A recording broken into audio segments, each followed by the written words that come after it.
Eu alugo a minha casa na Carolina do Sul pelo Airbnb sempre que eu não estou usando.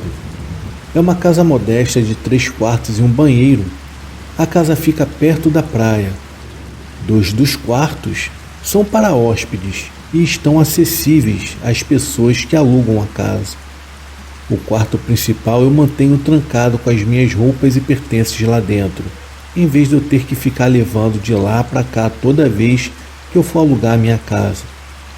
Eu tenho uma fechadura comum e um trinco para trancar a porta.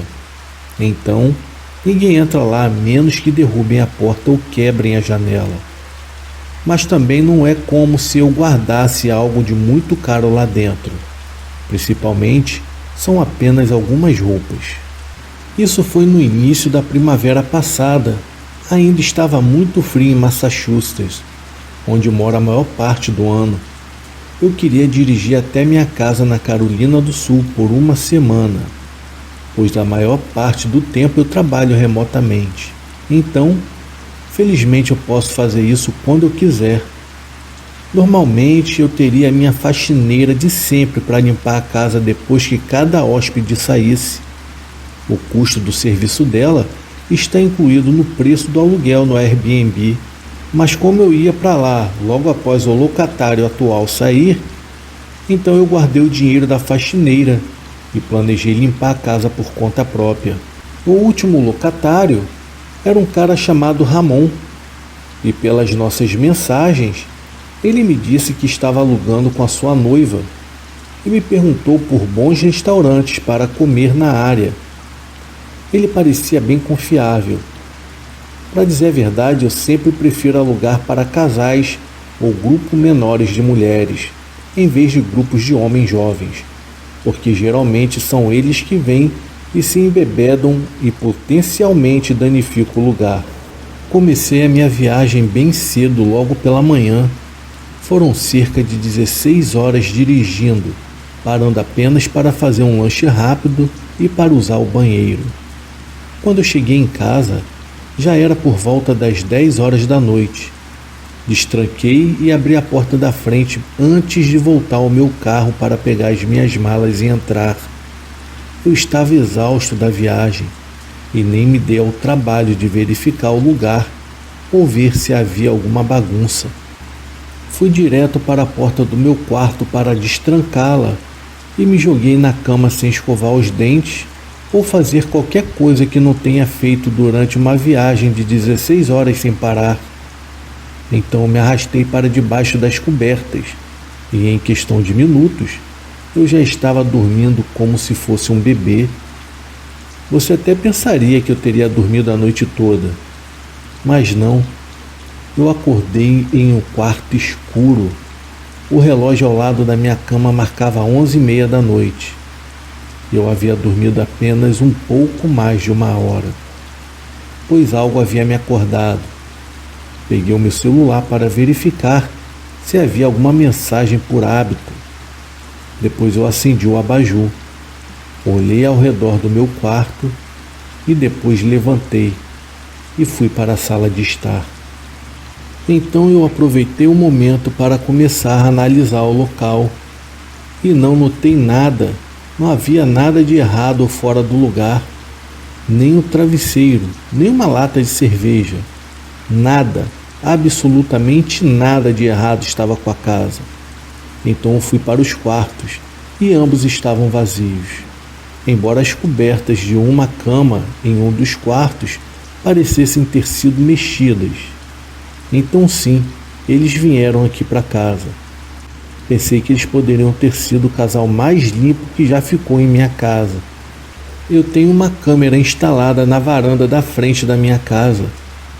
Eu nunca realmente pensei em verificar alguma coisa ali, a menos que algum cliente esteja me dando algum tipo de problema. Mas estava curioso demais. Então eu decidi abrir o aplicativo do sistema de câmeras no meu telefone e fui para o histórico de movimento.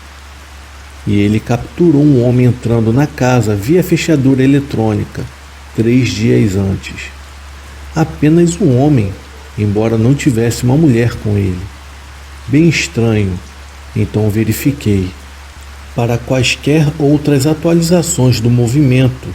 Desde então, até o momento em que eu apareci, que também foi capturado em vídeo, e não havia nada. Eu verifiquei cerca de 5 vezes e de repente eu senti calafrios. Fui ao aplicativo do Airbnb para mandar mensagem para Ramon e perguntar se ele havia feito check-out, mesmo sendo tarde da noite. Fui verificar então o quarto onde eu presumi que ele tivesse dormido e comecei a verificar debaixo da cama e nos armários. Eu estava abrindo as portas dos armários e verificando, e cada porta aberta eu era recebida com um armário vazio. Segui para o segundo quarto, o de hóspedes, e ambas as camas de solteiro estavam completamente arrumadas e intocadas. Quando eu abri o último armário, eu vi que também estava vazio. Sentei em uma das camas por um segundo para apenas olhar a conversa entre Ramon e eu. Foi quando de repente eu ouvi a porta do quarto principal fazer um clique silenciosamente, de uma maneira que só uma pessoa poderia ter feito. E não era uma corrente de ar. Fui para a sala e olhei para a porta do quarto principal. Então, completamente assustada, eu perguntei: Ramon, você ainda está aqui? A minha voz estava trêmula e não houve resposta.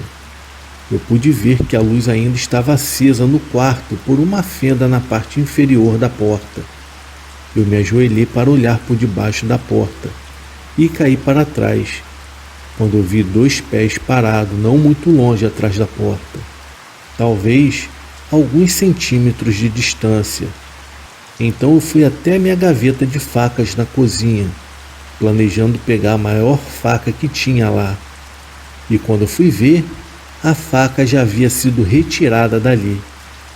Foi nesse ponto que a minha única opção lógica era sair de casa e ligar para a polícia. E foi o que eu fiz. Eu esperei na frente da minha casa até que a polícia chegasse. E quando entramos, lá estava Ramon, esperando na sala e sem faca na mão.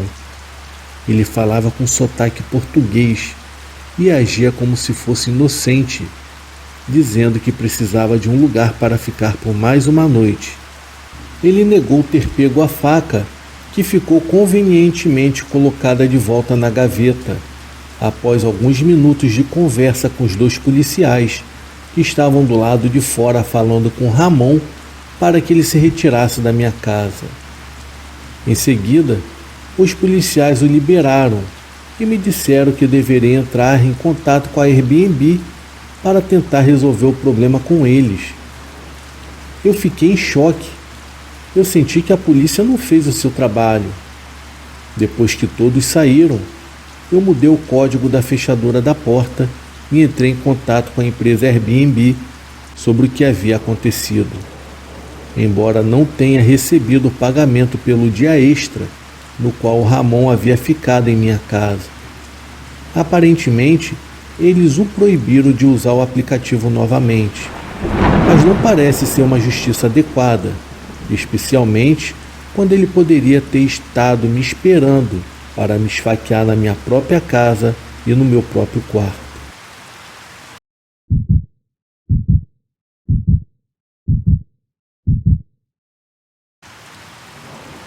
Eu tenho 26 anos e ainda moro com os meus pais. Não estou satisfeito com o meu trabalho e ainda estou em um relacionamento no qual eu não tenho certeza se eu quero levar adiante. Sem contar que a minha mãe e eu não estamos nos dando bem já faz uma semana. E todo o mundo ao meu redor já estava me incomodando. Na verdade, eu queria fugir por um fim de semana. Então eu procurei pequenos apartamentos de um quarto no Airbnb e acabei encontrando um bem barato, que fica na cidade de Virgínia, a algumas horas da minha casa. Pelas fotos, parecia um lugar agradável, privado e pacífico, cercado por bosques. Era a época de outono, então a folhagem estaria bem bonita. Eu disse aos meus pais que eu iria passar um final de semana lá. A minha mãe parecia excessivamente feliz com a minha partida, enquanto a minha namorada estava bem confusa e achou muito estranho e suspeito eu ir sozinho para uma cabana aleatória que fica na floresta para passar um final de semana. Quando sexta-feira chegou, eu arrumei a minha mochila com roupas, produtos de higiene pessoal e o meu laptop e segui para a estrada. A viagem de carro durou cerca de 2 horas e meia. A área de Trousdale, que fica em Virgínia, era muito tranquila e cênica, perfeita para escapar da rotina suburbana. Eu estava dirigindo por uma estrada de cascalho quando meu GPS me avisou que eu havia chegado no meu local de destino. Então ouvi uma abertura por entre as árvores, ao lado da estrada. As instruções que o proprietário do Airbnb me deu eram para eu cortar pela abertura, seguir pela grama e subir o pequeno morro. Eu fiz exatamente isso. E lá eu vi a casinha bonitinha que estava no topo daquele morro. Assim que eu saí do carro, eu respirei fundo aquele ar rural e fresco. E instantaneamente eu me senti feliz por ter feito isso. O proprietário me disse onde encontrar a chave da porta da frente. Deixei-me entrar e conferi o lugar. Era uma sala de estar bem aconchegante, cozinha pequena, banheiro e um quarto em um mezanino que precisava subir por uma escada que parecia com uma escada de corda, e havia uma janela circular sobre a cama. Muita luz entrava na casa, o que era bom. Saí para caminhar nas trilhas que o proprietário me falou, que ficava a cerca de 5 minutos de carro. Na volta para casa, eu havia percebido 2 caras caminhando pela estrada de cascalho, e quando meu carro passava, eles literalmente pararam de repente para se virar e me olhar. Quando eu passei, eu acenei e sorri pensando que eles eram moradores locais e amigáveis. Mas eles não acenaram de volta para mim. Foi completamente desconcertante. Eles me olharam como se dirigir pela estrada fosse algum tipo de crime. Eu não olhei para trás. Virei na entrada da propriedade e subi a colina. E comecei a ler um dos livros que trouxe comigo na sala de estar, com a lareira acesa. Estava incrivelmente aconchegante. O sol estava se pondo, e depois de ler um capítulo do meu livro, eu percebi que eu estava com fome. Saí para o meu quarto, prestes a dirigir até o Walmart mais próximo. E quando notei 2 homens correndo em direção à floresta pelo morro, perto da entrada da propriedade, provavelmente em resposta ao me ver sair. Pensei que eram aqueles 2 caras da entrada mais cedo. Era incrivelmente estranho aquilo tudo. De repente eu decidi levar o meu laptop e a mochila comigo no carro, enquanto eu estava fora, só para ficar seguro. Na condução para a cidade, mandei uma mensagem para o proprietário, informando sobre o ocorrido. Ele me respondeu dizendo que não há nada para se alarmar, pois há muitas equipes na área que andam por ali, então eu acabei ignorando. Eu dirigi cerca de 20 minutos até o Walmart mais próximo, já que não havia literalmente nenhuma loja de alimentos na área. Peguei alguns itens alimentícios, como leite, barras de granola, frutas, jantares congelados, pão e frios. E quando eu voltei para o meu carro, já estava completamente escuro. Não havia postes de luz nas ruas e nas estradas de cascalho, e não haviam casas vizinhas. A única luz era dos faróis do meu carro. Era assustador. E quando eu cheguei na colina da pequena casa, foi bem difícil encontrá-la no escuro.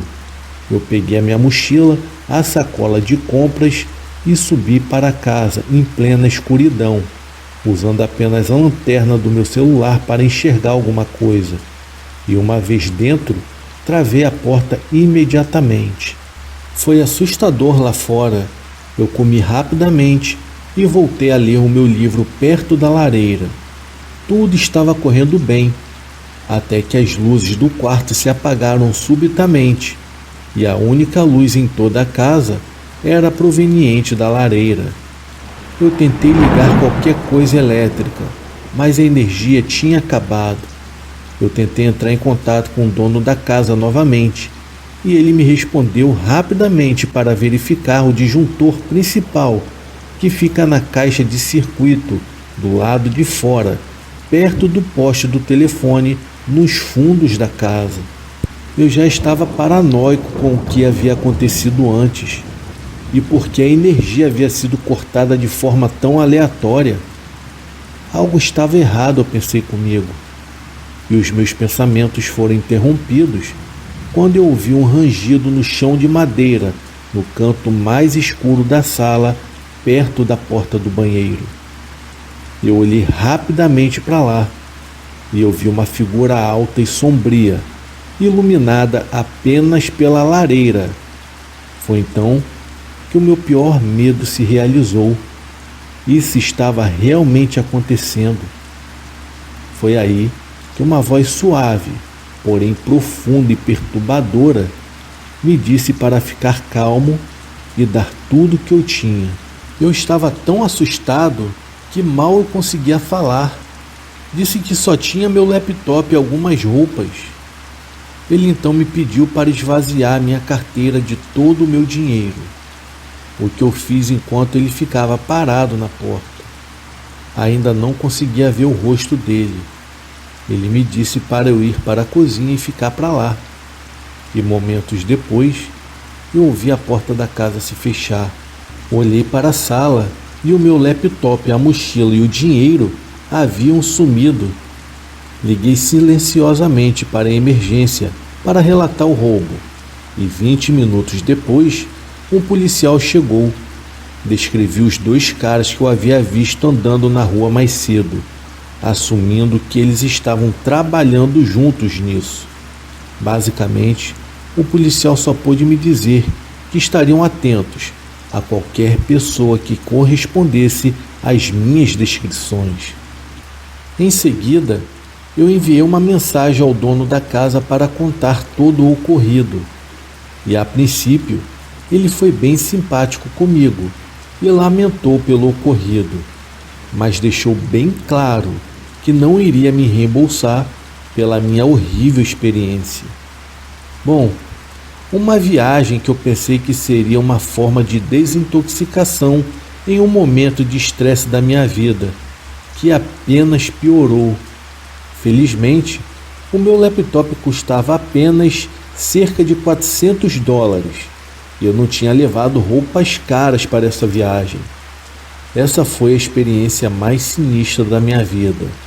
Há uma pequena parte de mim que ainda acredita que o anfitrião do Airbnb possa ter algo a ver com isso, porque ainda não tem ideia de como aquele cara entrou na minha casa.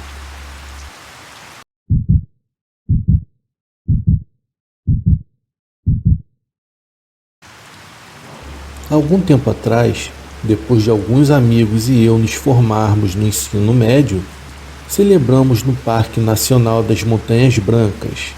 Morávamos apenas 2 horas de distância, então não foi muito difícil chegar lá. Todos nós entramos no carro da minha amiga Alexis, junto com meu amigo Rob e sua namorada Stephanie, e a nossa amiga Kelly também estava no carro. O carro da Alexis era um Hyundai Accent, ou seja, um veículo muito pequeno, então não levamos muita coisa. Estávamos indo para uma casa alugada pelo aplicativo Airbnb em Carroll, em New Hampshire, no auge do verão. Era uma bela viagem. Assim que chegamos na casa, vimos que era exatamente como nas fotos, exceto que as imagens não incluíam a aparência descuidada de um galpão ao lado da casa. Parecia até que já havia visto dias melhores aquele galpão e que provavelmente eu poderia derrubá-lo sozinho. A minha amiga Alexis brincou que talvez algum velho maluco morasse ali, e era por isso que o lugar era tão barato. Todos nós rimos da situação e acabamos desfazendo as nossas malas. Para ser honesto, eu estava realmente interessado na Alexis. Eu acho que ela também estava em mim, porque ela sugeriu que deveríamos dividir uma cama, já que o terceiro quarto tinha 2 portas que levavam para o lado de fora e que tinha uma visão perfeita daquele velho galpão. Ela não queria dormir lá e também não me deixou dormir.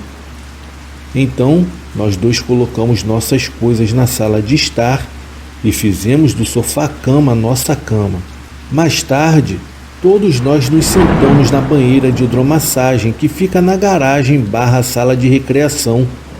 A Alexis sentou ao meu lado e ficamos olhando para a floresta, enquanto o Rob e sua namorada estavam do outro lado. A namorada do Rob não conseguia entrar completamente na água por causa dos pontos que havia acabado de levar. Stefania e eu éramos bons amigos e estávamos contando histórias engraçadas sobre o ensino médio. Estávamos bebendo e rindo, enquanto a Kelly, por outro lado, estava se trocando e não estava conosco. O Rob chutou a minha perna por debaixo d'água e piscou para mim, pois ele havia percebido que Alexis estava se aproximando de mim, e tentamos planejar o nosso próximo dia e falamos sobre fazer trilha até o Monte Washington e o desfiladeiro Flume.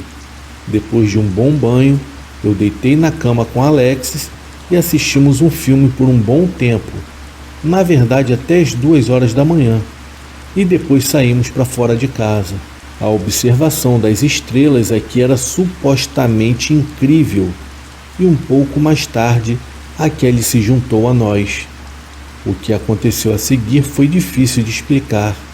Em frente à casa havia um enorme deck em que estávamos sentados. Estava escuro e não havia carros por perto, mais ou menos no meio do nada. Ninguém realmente entende o verdadeiro silêncio até estar longe de carros ou aviões. O céu estava completamente iluminado de roxo e azul e cheio de estrelas.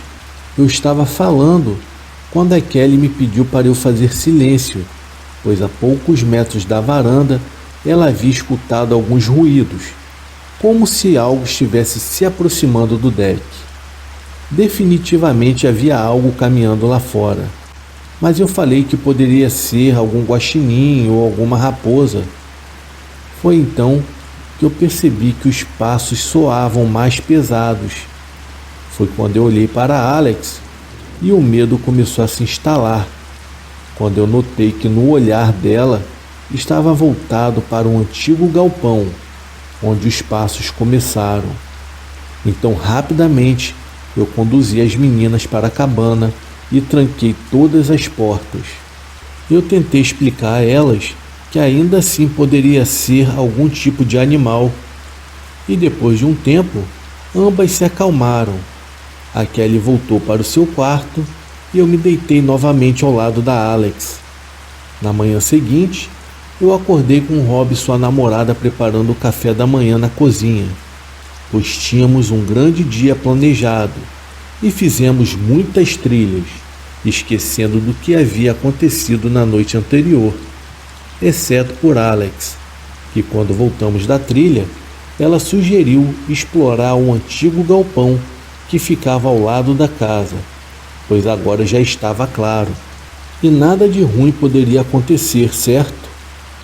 E para ser sincero, eu não queria, mas eu também não queria que a Alex pensasse que eu era um covarde.